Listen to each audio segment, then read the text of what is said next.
Sir Owen, my lords, ladies and gentlemen, I'm deeply honoured to be here tonight.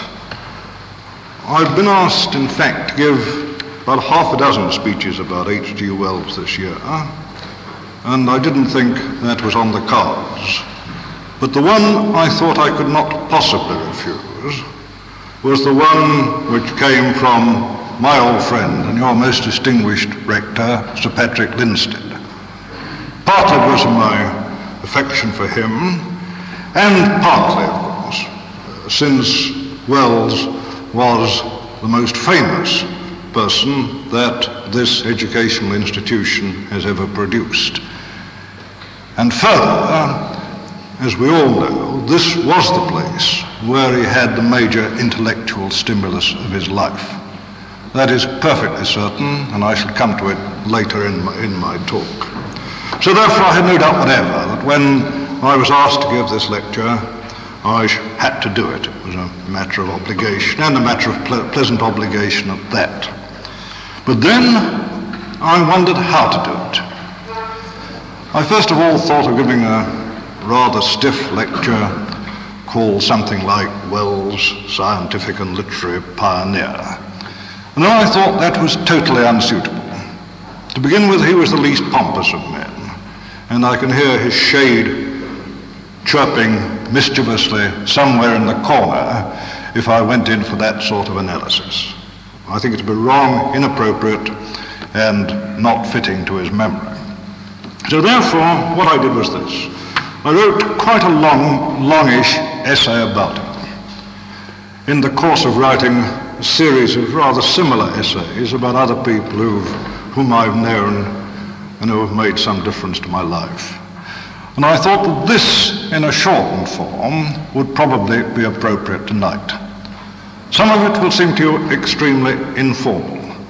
It's intended to be informal.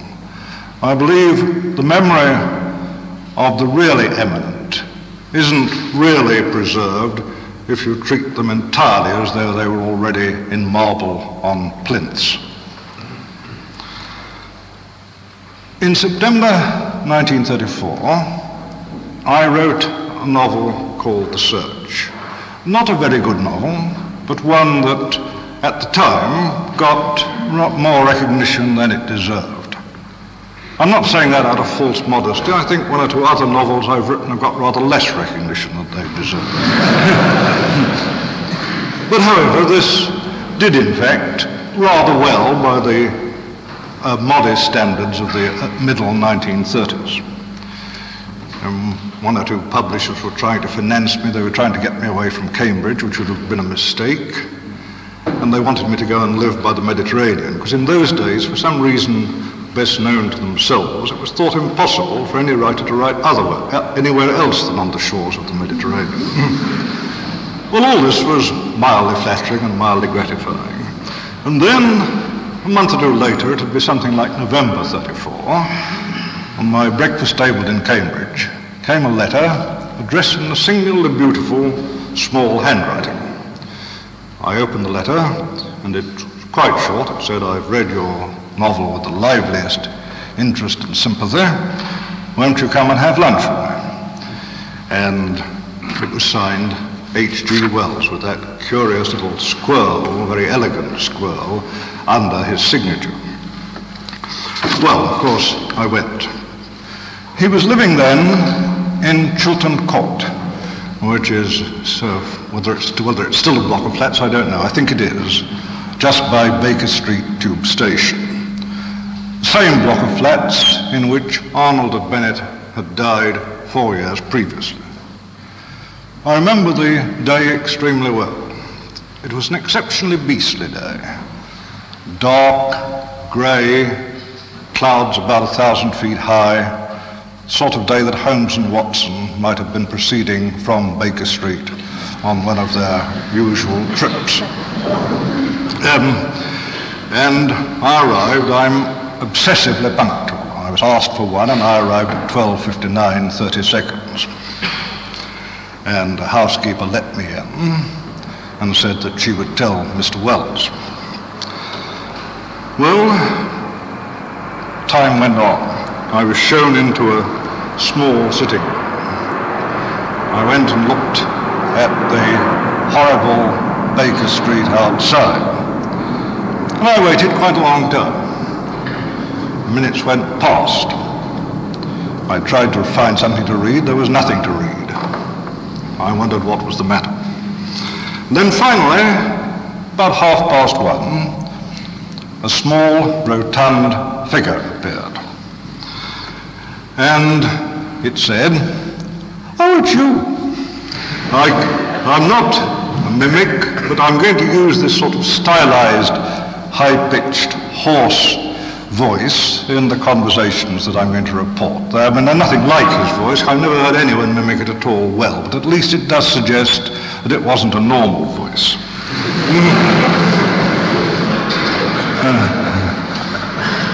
And after saying, "Oh, it's you," he said, "they told me you were here," and I thought that was a bit cool. And so I think did he. He then apologized for being late and went and looked himself out of the window for some time.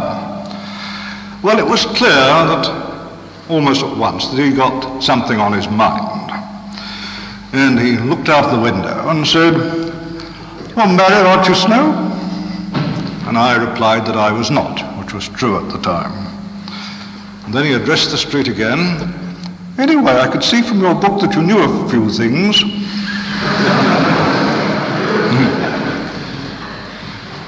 He was extremely glum. Why had he not got a wife to look after him? Why had I not got a wife to look after me? Why in particular should someone called Mura not marry him? Well, I found this a difficult question to answer. After all, I'd known him for 10 minutes and I never heard of Mura in my life. I tried to cheer him up, but the conversation was getting a little awkward, I thought. Why were we unluckier than other men? Wells went on. It was impossible to understand Mura, he said. What reasons could I suggest for her behavior? That went on for another quarter of an hour or so. And perhaps 2:00 we sat down to lunch. Well, even that was somewhat lugubrious, because at that time he was on, I think, a diabetic diet, was eating very little. There was a bottle of wine, but he never drank much, took perhaps half a glass. I remember I had a very small lamb chop and some mashed potatoes. In those days, though not now, I used to eat lunch, and this wasn't quite my ration. And he talked still mainly about Mura. What analysis could I possibly give of this extraordinary behavior? Obviously, they ought to get married. And then he talked about my book, and novelists never learn anything. He took it as though it was straight autobiography, which he ought to have known from his own experience wasn't likely to be true, and just thought that I was a young man who'd had a disappointment in research and so wanted to give it up. He was immediately trying to persuade me not to do so. He always wished to be a professional scientist, and he thought I ought to be a professional scientist. No doubt, he said, the scientific life has its difficulties, its setbacks. He attributed that to me, its insults to the ego, just as any other life, just like the literary life, but still, it was after all the greatest life a man could have. And at the end of it, what greater honor than to be Mr. Blank, FRS. Well, fine, but a little inappropriate. I'd already made up my mind. And I remember that he'd said something like this in, I think it was The Food of the Gods. And I told him that, but that he was totally uninterested in. He didn't want to talk about his books. He wanted to talk about marriage, Mura, and the scientific life. And then Mura herself entered. She was then a very handsome woman in early middle age. Dashing, strong as Mother Russia. She was, in fact. a Russian aristocrat. She's a great friend of mine ever since. She took charge of proceedings. She immediately drank what was left of the wine. She talked to Wells with down-to-earth affection. He talked to her with love and irritation. But he was also cross when she began to talk to me. I rather liked that, but he didn't at all. Time again went on a bit, and H.G. was making it clear that it was time for me to go. And come and see us again, said Mora. But no, I was not invited to Chiltern Court again, though I was invited to many other places and met him all over the place. Well, I became extremely fond of him, though I don't think I picked up very much from meeting him, talking to him, that I couldn't have got from his books. I want to make that clear. He was marvelously inventive as a conversationalist, but that you can see for yourself if you read what he wrote. In his scientific romances, like The War of the Worlds, or The Invisible Man, or First Men in the Moon, he produced more literary invention than most people do in a lifetime. More literary devices, I mean. This has never, I think, been sufficiently realized, how anything he turned to became a little different. He found a new way of doing things.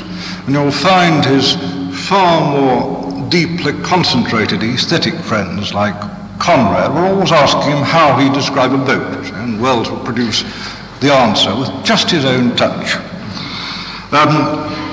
He was inventive again when he applied his mind to children's games, to war, anything you like.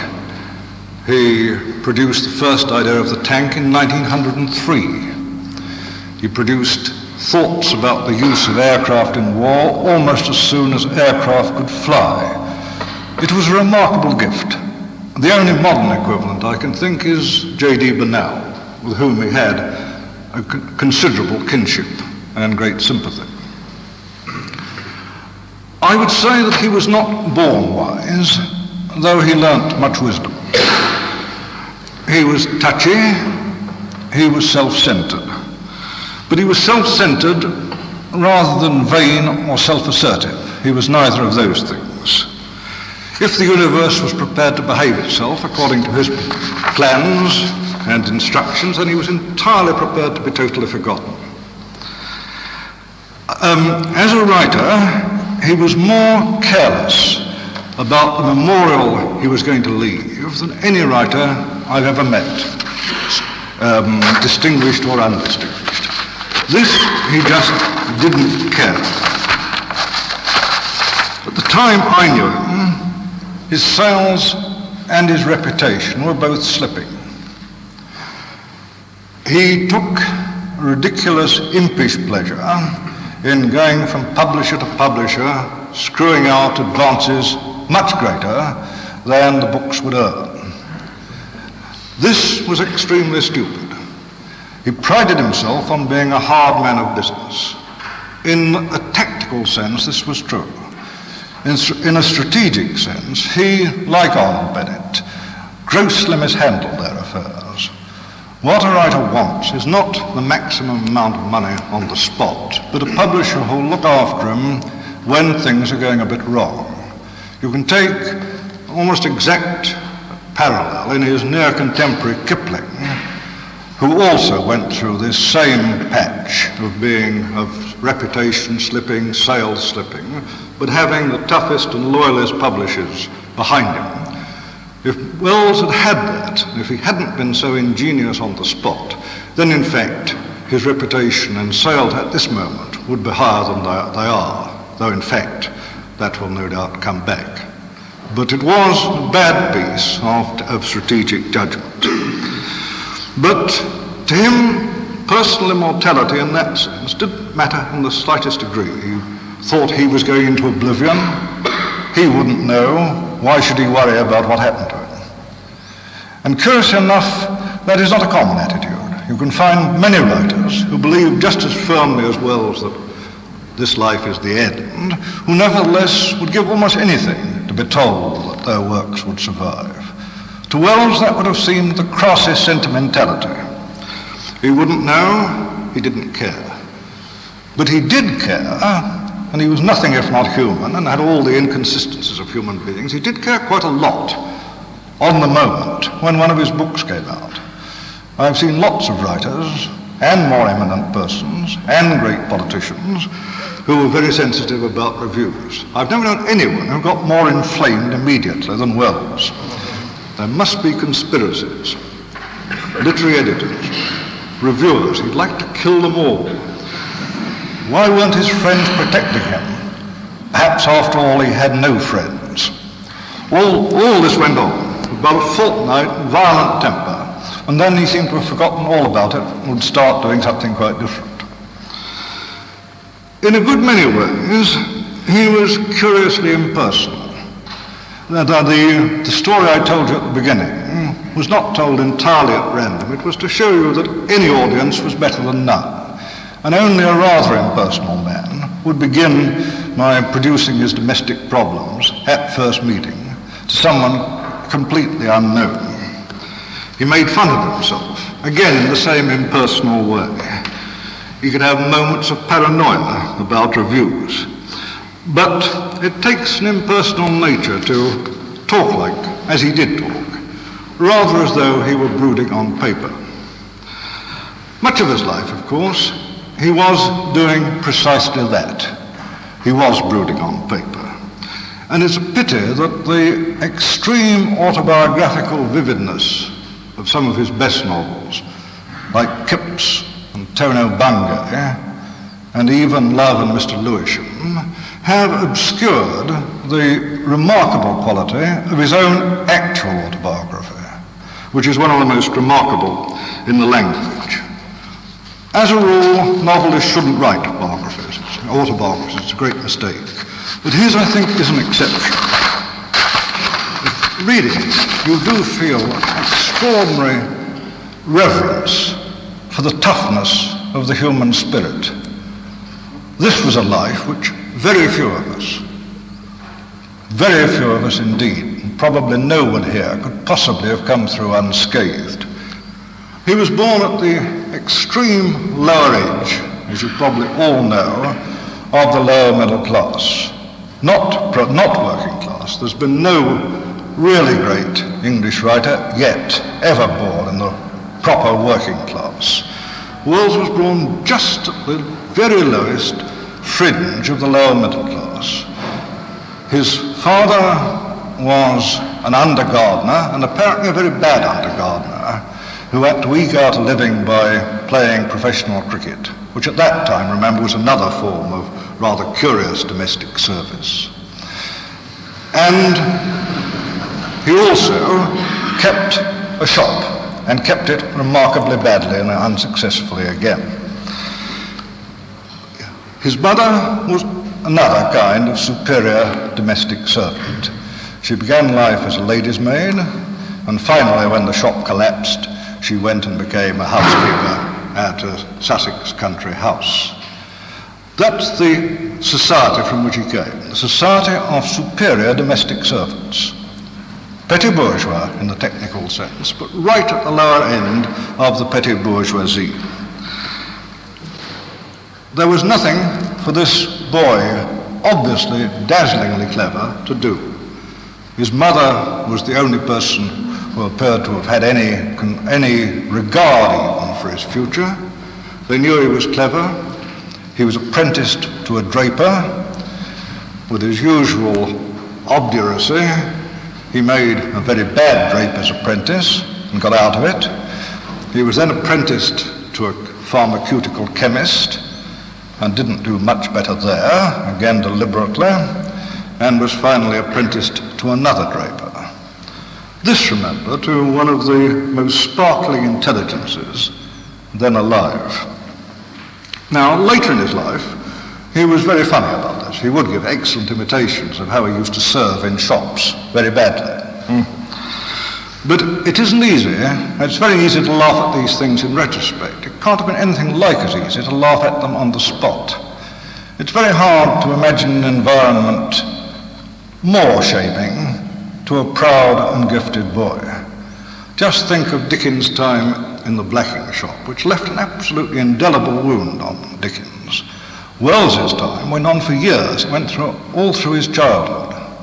He was a much more robust man than Dickens, whom he resembled in a good many other ways. He could turn this into art, as you see in Kipps. Dickens never could turn his time in the blacking shop into art. But nevertheless, the wound was there. It gave him, I think, some of his splendid, perky disrespect. He seems to have been determined from an early age not to touch his cap to any dignity or dignitary on earth, and that remained right to the end. He just was born, he was both born and to a deliberate extent acquired a sort of negative bump of veneration. And that was one of the best and strongest things about him. But I always fancied this curious experience, this humiliating childhood, made him rather more unrealistic about politics than he would otherwise have been. I think it made him produce these images of great godlike figures who would come and see that underfed, sickly, intelligent boys weren't going through this sort of time again. And he thought that intervention was easier than in fact it was.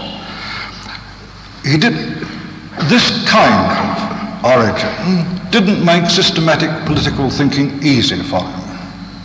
He didn't come from the right sort of social base. It was nothing like the industrial working class, which perhaps he should have understood better. But yet, I'm not sure that systematic political thinking is at all easy for anyone, wherever they come from, in our kind of advanced society. Much later in his life, in 1920, when all the distressing features of his youth were long past, Wells had a meeting with Lenin, which no one could possibly call successful. Wells said, "You are the dreamer in the Kremlin," and used this phrase repeatedly afterwards. Lenin went away and said, "What a little bourgeois." Now, that was very unfortunate. In fact, Wells had a gift, to some extent a useful one, but one which got him into scrapes of producing phrases which pursued him all his life. I speak with some feeling because that's the one thing I inherited from him. And the dream in the Kremlin really wasn't a very sensible phrase. Wells couldn't understand that when Lenin talked about electrification, he meant something, though it looked ridiculous, in this dark muddle of post-revolutionary Russia, which was really as practical as a blueprint. Lenin, on the other hand, couldn't understand. Lenin, who'd thought about politics every day and almost every hour of his adult life, couldn't really understand how a man obviously well-disposed, obviously imaginative, should have absolutely no idea of what a revolutionary situation was like. It was a pity. But still, that has been handsomely made up for. Of all the men of letters of his time, Wells had the warmest feeling for Russia. He was himself immensely brave physically. He was as brave as a man can be, and morally brave. And he admired the Russians' guts, the plain, hard, enduring Russian guts. This he admired deeply and passionately all his life. He became a great friend of Gorky's, and it's nice to think that this affection has been most handsomely returned. In fact, Wells in Russian has now sold, getting on for 15 million copies. I think there are only 2 English writers whose editions are larger than that. So you'll find him under what I must say is the somewhat unfamiliar appellation of Gerbert Wells, known all over the length and breadth of the Soviet Union. Before that meeting with Lenin, when Wells was already a world figure, he had to struggle much harder than any of the great 19th century writers. The wound of his childhood went, as I say, fairly easily, at least superficially. But he had to struggle with all kinds of afflictions. First, poverty. Second, extreme ill health, illness which was thought to be literally mortal. Poverty didn't help the illness. He had an effort just to survive. And throughout this, very early in his young manhood, he had another strain, the strain of an abnormally ardent sexual nature. But first of all, he had to get himself an education. For many of us here, it's impossible to realize how hard that was in late 19th century England. The scholarships, curious enough, did exist. There were scholarships at Oxford and Cambridge which have gone back long enough. There were scholarships already to the civic universities. The curious thing was that people like Wells knew nothing whatever about them, nor did their advisors. Here I can speak from personal experience. I was in exactly the same position 40 years later. I went to a grammar school, a relatively old one. No one had ever taken a scholarship from this grammar school to a university at all. If given the information, it would have been fairly easy. If Wells had been given the information, it had been entirely easy. But it just didn't exist. One does forget how even as recently as my own youth, this sort of channel, which in theory existed, was not a very well-known or practicable one. Well, Wells had, and when I think of this, I think of some of my own school friends, and one thinks of the amount of talent which must have been left completely unfulfilled. This would have been worse in the late 19th century, but it was bad enough in the 20s of this century. But he had two pieces of luck. One of them was during one of his apprenticeships. He happened to meet a headmaster. And the headmaster was a very clever headmaster. He knew a little science. He also knew some of the ropes. And he discovered, this headmaster, that Wells could pass almost any sort of examination, almost any kind of subject. He also knew that the education department, which was the exact precursor of our Department of Education and Science, had instituted a set of evening classes with examinations to follow. Anyone who taught boys or girls to pass these examinations, and if they passed them successfully, the teacher got a fairly substantial bonus. So this headmaster got a very nice addition to his income through Wells taking examinations in almost any subject that you can think of. Languages, he wasn't a good spoken linguist, but he was extremely good on paper, mathematics, zoology, chemistry, and the headmaster no doubt saw this going on and thought, well, this means another £30 a year or so on. And £30 a year, remember, in 19th century England, where headmaster was quite worth having. And fortunately, this made a breakthrough for Wells himself. Because the same Department of Education gave prizes to the really successful candidates in these examinations. And the prize was a scholarship of £1 guinea a week to be held in the normal School of Science, which is almost exactly where we are now. That was his real piece of luck.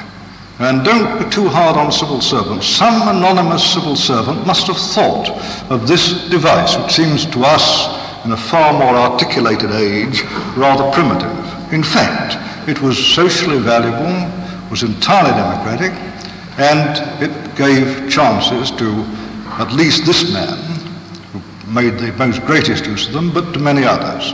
So let's give a little thanks to some anonymous civil servant.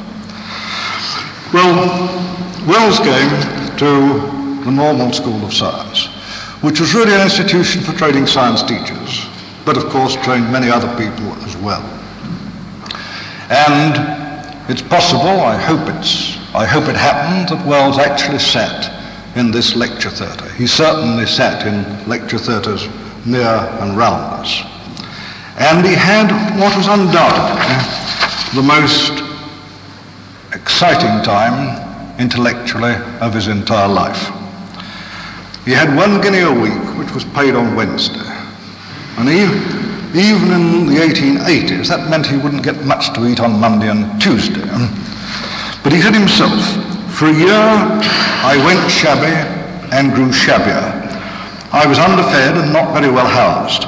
And it did not matter to me in the least because of the vision of life which was growing in my mind. He'd had the second great piece of luck of his life, and that was to be taught by T.H. Huxley. Again, somewhere in this immediate neighbourhood and in this educational institution. Now, Huxley was a great man, and I'm using those words very carefully. He wasn't, as a creative scientist, in the class of his friend Darwin. I think of that we should all agree, but then very, very few people are. But Huxley had a stronger, harder, and less self-indulgent character. Darwin couldn't have wished for a more complementary or tougher ally. Without Huxley, it's hard to see how Darwin's work would have got through so relatively easily. And Huxley was certainly one of the greatest of educators. More than any single man, he made his impact on Wells, who himself became the greatest educator of the next generation. Just in passing, this was a wonderful time to be doing biology. Almost everybody seems to have thought that after the Darwinian discoveries, that biology was going to go through some really wonderful period.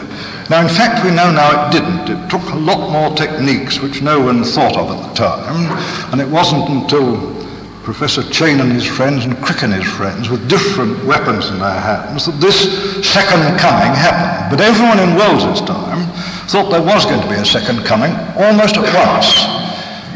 In just the same way, and it's a curious paradox, everyone thought that physics had finished. People in 19th century physics thought that probably the major outlines had been all sketched, had all been written, all been drawn, and perhaps a little dull work remained to be done. This was literally about 10 years before the major breakthrough in physics. It gives one a certain humility about making scientific prophecies today. Because we're all thinking, of course, that somehow molecular biology is going to be wonderful. Well, we may look just as foolish in 50 years' time. But Wells got completely devoted to science. Completely. It was a devotion that he never lost. This is a thing which can't be emphasized too much. To the end of his life, he wished that he'd been a professional scientist. As I say, he tried to unload some of those wishes upon me. If only he'd gone straight on to research, he thought. If only that year under Huxley had gone on longer. If the next 2 years had been as successful, he then didn't have such a good time, wasn't as well taught, and didn't enjoy it as much. Well then, if this had happened, if he'd had Huxley for 3 years, he might have done what he used to call rather oddly sound work in zoology. He might have become a professor. He might, at the end of his life, at the time I knew him, have become a professor emeritus.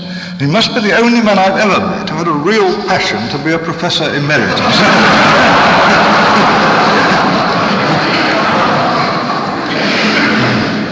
That sounds perhaps rather like a pose, the sort of thing which is half nostalgic and half falsified, which you meet in great businessmen or great tycoons. I don't believe it was. He wasn't a specially ambitious man. He didn't really like being a public figure, as Shaw did. He hadn't really this bit of histrionic temperament that you need to like being a public figure. He didn't like speaking. He wasn't a good speaker. I believe this was perfectly genuine. He was extremely careless about his real gifts, and often I thought he didn't seem to know what they were. I've no doubt he would have made a perfectly good professor of zoology, but I find it very hard to think of being a really great one. I don't think he'd been a Pavlov. He might have been as happy in that life as in the one he actually lived, except that, in fact, in the academic world between 1890 and 1930, it's very hard not to imagine that his sexual life might have got him into trouble. Even in my time, in Cambridge in the 20s, divorces weren't popular. I remember one case, it happened just a little before I arrived in Cambridge, that was one of the most respectable of all divorces. Someone who'd been in love deeply for someone for years, and finally, after infinite shilly-shallying, they'd made the break. Well, it happened, and Cambridge opinion then thought, well, that's all right. The man was perfectly innocent, incidentally. That's all right. We can't possibly keep him here. He'd better go to Imperial College.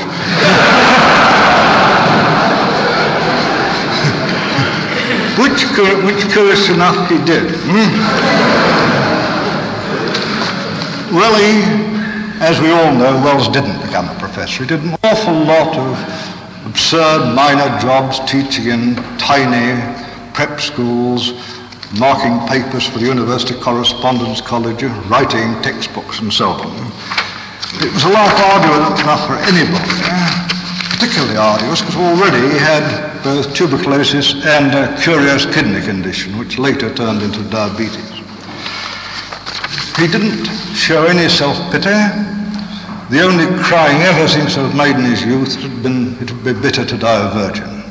Otherwise, he was as tough as a man could be. He found time, even when he thought he might be dying, to get a first in zoology and to get married. Well, that would be good enough for most people. But it was his illness that pushed him into full-time writing. That was literally the only job where he could have his hemorrhages, recover, earn a bit of money, go from month to month, and really fight his way through. With astonishing fortitude, he did just that. He was, of course, a natural writer. He was as natural a writer as Dickens. Whatever he touched, in writing as in everything else, has his own signature and nobody else's. And I think he had a gift more essential to a novelist than that. It is the gift of being able to realize a scene so that you see it as though the trigger of involuntary memory had been pressed. I don't say this is the most important of a novelist's gifts. There are, in fact, others deeper. But if you haven't got that, and you haven't got narrative power, then in fact you're never going to be a compulsive novelist, a compelling novelist. People may admire you, but they won't read you. Well, in fact, people read Wells from very early on. Almost as soon as he was through these disasters, he was home. And at 30, he was already established as a new master. He was making quite a lot of money, and practically he never had anything to look back on, and anything to worry about. In 1934, he'd already started his second career, the one he thought much more important than a novelist, as being a great popular educator. And he was the great educator of his time, and the great educator of unlikely people, incidentally. Winston Churchill, of all people, as a very old man, about 85, wrote about Wells, "He is a seer." One of the oddest things in the whole of the later Churchill correspondence. It's no use regretting this didactic streak in Wells. He couldn't avoid teaching any more than Tolstoy could. A lot of writers, by the by, a lot of great writers have had this didactic streak. The idea that it's a fatal disadvantage to art, it seems to me to be nonsense. Tolstoy had it, Dostoevsky had it. It is quite common. It doesn't usually go with great aesthetic passions, but it can go with some of the greatest of the other literary passions. And I think this didactic streak, which you see in his straight novels as much as in his other work, in Toner Bungay and Miss Kipps and so on, If he hadn't had it, there'd have been different books. One can't regret it. He was himself.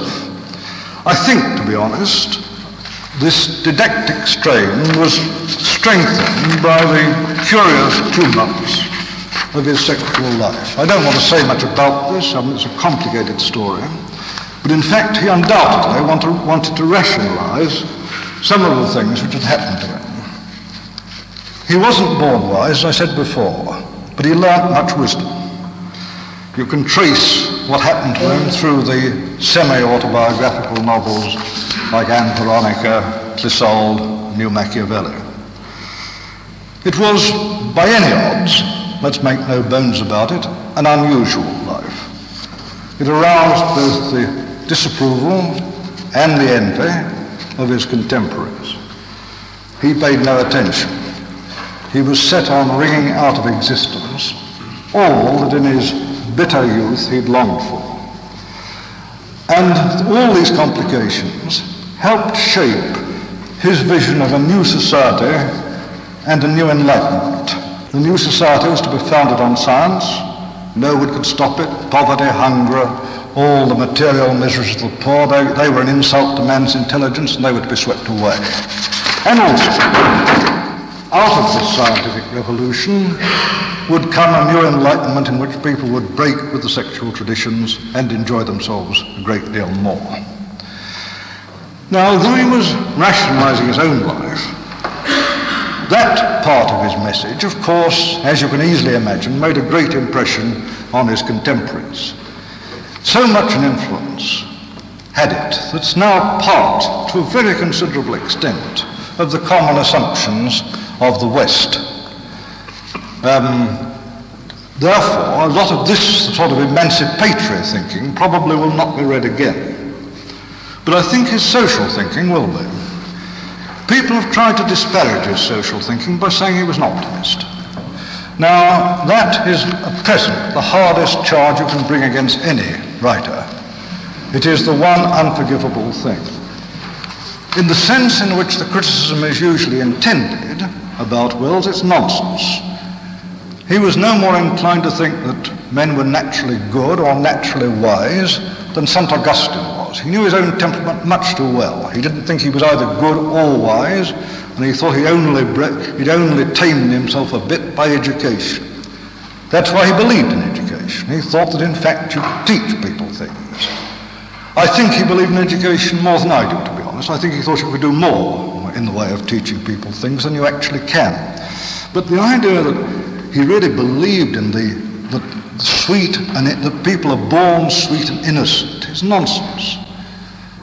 His whole process of his scientific training would have taught him the different. Whatever evolutionary theory does teach you, it doesn't teach you the survival value of the sweet and innocent. And as I say, he was not in the least optimistic about individual men. But he did believe that in man's crawl out of the caves, he had acquired a certain ability to control his own fate.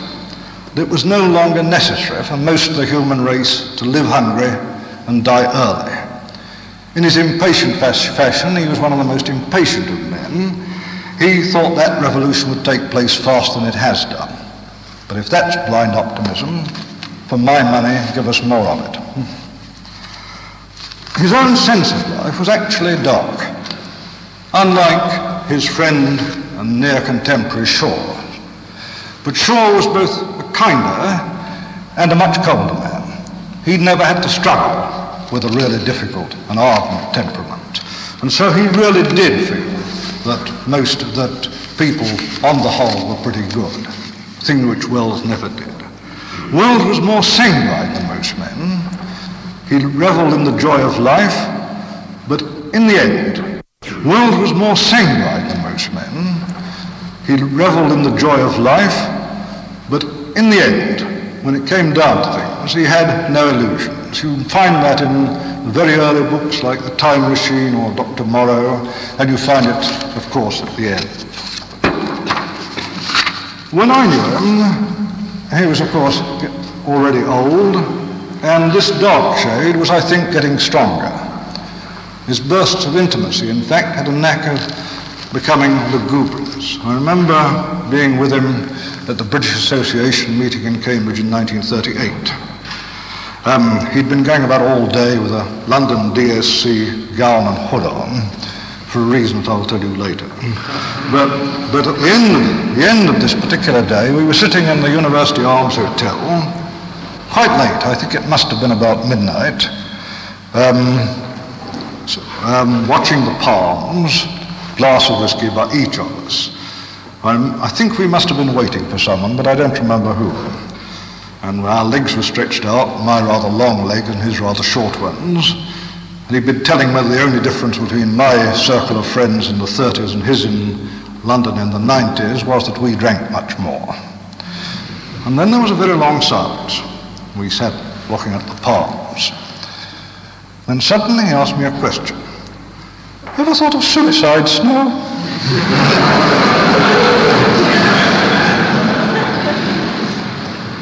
I thought, and I said, yes, H.G., I have. So have I, but not till I was past 70. In fact, curious enough, that last remark wasn't true. I happened to have read his autobiography. And in that, he says at 16, when one of these intolerable apprenticeships, he went down from the draper's shop night after night at Southsea and looked at the sea and wondered whether that wouldn't be a better fate. So that in fact, when he was talking, he was a very honest man, but most people in this sort of conversation are talking the truth of the moment rather than the truth of fact. But he had, of course, plenty to depress him, both then in 1938 and for the rest of his life. He wasn't worried about the war. No man was braver. He used to sleep like a child at the top of his house in Regent's Park, where the safety factor can't have been very, very good. But there he just remained completely unmoved throughout the entire war. The joys were finished. He'd lost his influence. A lot of his hopes had gone. His literary affairs had been mishandled. He'd lost his public. And he'd got only one personal ambition, and he knew that was not going to be satisfied. But even then, there was enormously robust spirit in the man. The last time I saw him, he was as happy as I'd ever known him.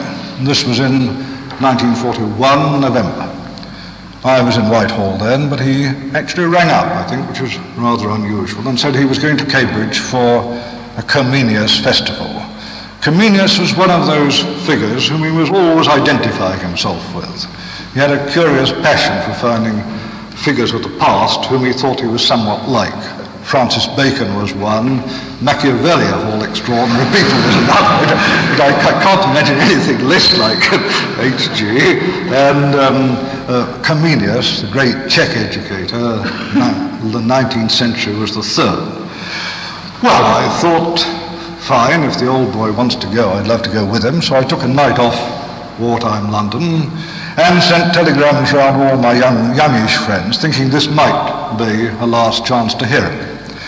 And we had the whale of a time. He was in immensely good spirits. I took him into Christ's. We toasted him as the modern Comenius, and he said, "Modern Comenius is going to go under the table." And then we sat round until 3 or 4 the next morning, and he talked better than I'd ever heard him talk. All these ingenious devices, all these pieces of invention, and above all, this gift of crystallizing an argument into one phrase, a gift I've never heard anyone, anything like in the same class as he was. All that came off. He was happy, the young men were happy, I was happy. When we went to bed, he said he wished he'd be able to make them talk, but in fact he wasn't terribly good at that, and it'd been ridiculous if anyone had done anything but listen to him. I remember he was showing the shades of disquiet about the future which were getting stronger with him. He said, "I've always given mankind the benefit of the doubt, but now mankind had better watch out." He was extraordinarily good on the war. His military judgment was excellent. much better than most professionals. Well, it was great. Then must have gone to bed about 4. Next morning, I was sleeping very soundly. I heard great thumps on my bedroom door. And, Gestapo, Gestapo! And so I slumberously said, I suppose it's you, or something rather dim like that. And to which he said, off to see Waddy, off to see Waddy. And those were the last words I ever heard him speak. Waddy, I should say, was my friend C.H. Waddington, the geneticist. And I remember the words not only because they were the last words I ever heard Wells speak, but because no one in the whole of the last 60 years has ever called Waddington by that particular name. But his last years, as I say, were not enviable. They could have been lightened for a day or two, that would have been worthwhile, by a piece of administrative imagination. I mentioned a little earlier, there was just one honour he wanted. He wanted to be an FRS. It was the only thing he ever coveted in his life. It was part, of course, of this dream of being a professional scientist. Now, you can say, and it's perfectly reasonable to say, if you're H.G. Wells, what the hell does it matter whether you're an FRS or not? And that was the line, of course, that we took. But, in fact, it mattered to him. It mattered to him passionately. It began to matter to him obsessively. That was why, at the age of 70, he went to the trouble of writing a thesis for London University to get a DSc. He thought this would establish him as a respectable scientist. Now, there were bitter arguments about this. It's 20 years ago, and I think I can say it. Julian Huxley and many of the younger biological fellows campaigned very strongly on his side. I wasn't a scientist, I couldn't do anything, though I did, I must say, take it upon myself to talk rather harshly to some of my Royal Society friends. The most reputable argument they gave for not making him an FRS was that, after all, this has now become simply the reward for distinguished research. That, in fact, whatever else Wells has done, and he's done a great deal, he's been a major prophet of science, we all agree with that, but he's not done distinguished research. Fair enough, it's a perfectly honourable excuse. It only has the demerit that it's not true. Because, in fact, the Royal Society has always elected a certain number of people for services to the state, or to humanity, as it were. It had elected my old friend Lord Hankey about 2 years before. It's elected Lord Salisbury since. Now, I'm not saying this is wrong. I think it's in fact very good. But if this kind of service was recognised, for heaven's sake, why not Wells? When I think of this, I'm afraid I get as angry as I did 20 years ago. It was ridiculous for him to want it, but as he wanted it, this was the one thing this country could have given him. And then, as you know, he got cancer and died. And died a rather lingering death. Once before he'd said to me, dying's a messy business anyway. Well, yes, it was. Well, now, when all that's said, what are we going to make of him? I think it's wrong to try and cut him up into pieces. I think when people say he's either a novelist or nothing, as the Times said, or he's either a social prophet or nothing, this seems to be nonsense. You cannot categorize him. He was too many things, and too many interwoven things for this.